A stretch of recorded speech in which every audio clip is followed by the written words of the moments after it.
Hey, now we're going to go over this fifth link. This is actually a lab, so I wanted to do this one separately so you can get a separate little participation grade for it.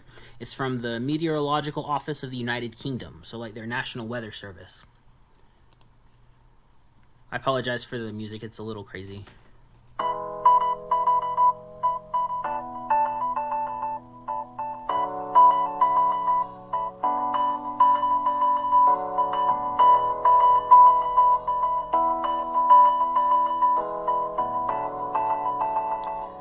You don't have to have this stuff. This is the stuff they're having. This is the stuff they're using.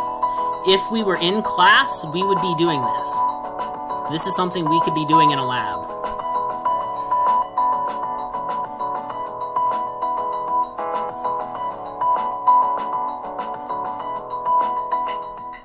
Because we live on a rotating Earth, and because many of the instruments that we use to measure our world are attached to the Earth, we need to understand how the rotation affects the measurements. One way is through the Coriolis effect. In this film, we're going to see the Coriolis effect in action. We'll look at two different demonstrations. For this first demonstration, I've asked Sam Palmer from Twistfale Community College to help me. I've attached a paper disc to this chopping board using a pin. In a moment, I'm going to ask Sam to draw a straight line using this ruler along the paper. But while he does that, I'm going to slowly revolve the disc anti-clockwise. This is the way that the Earth revolves if we looked at it from above the North Pole. Okay, Sam. Alright, so what he did is he's got a ruler so that it's guaranteed to be a straight line, but he's going to be rotating this circle counterclockwise, which is the same direction the Earth rotates in the northern hemisphere. So first I want you to make a hypothesis about what's going to happen, and then let's see what happens. I'll start revolving it. You just gently draw a straight line. And then perhaps just add an arrowhead to show which way you are drawing. Lovely, thanks very much. Yeah, he drew a straight line the same way the wind is moving straight the way we would expect. But since the Earth is moving, although Sam really drew a straight curves. Line, from the point of view of an observer on the rotating disc, it appeared to curve to the right. And this is the Coriolis effect in action.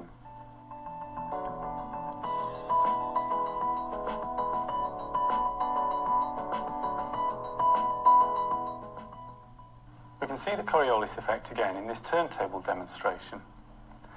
This turntable has been specially adapted. Don't use mains electricity if you try this experiment. I've set up a tube draining from the top tank to make a jet of water here. I've added food colour to the water to make it easier to see, and I've marked the spot where the water is going to land. I'll tip the water into the top bucket now. and so what he did is he's created an apparatus. The water is going to drain out and land about where this line is. And that's without rotation. Then he's going to add rotation. He's going to begin to spin it counterclockwise, the same direction the northern hemisphere spins. Just adjust it a little bit so it's landing right in the middle of the blue line. What will happen when Sam switches on the turntable so that it rotates anti-clockwise? All right. Make your prediction. What's going to happen as this thing starts rotating? And let's see if that hypothesis is correct. The jet of water misses the mark and lands to the right. This again is the Coriolis effect in action. So that it rotates anti-clockwise.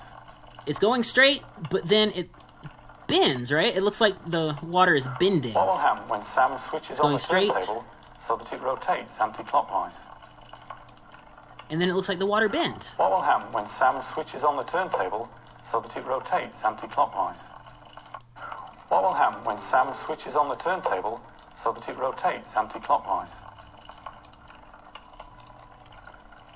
The jet of water misses the mark and lands to the right. Now you can tell that the water itself is still moving in a straight line. What's changing is the location of this line based on the rotation of the white thing. So it just looks like the water is curving. But remember, we're not up here, we are the line. We're on the line. So to us, it looks like the global winds are curving, and that's the Coriolis effect.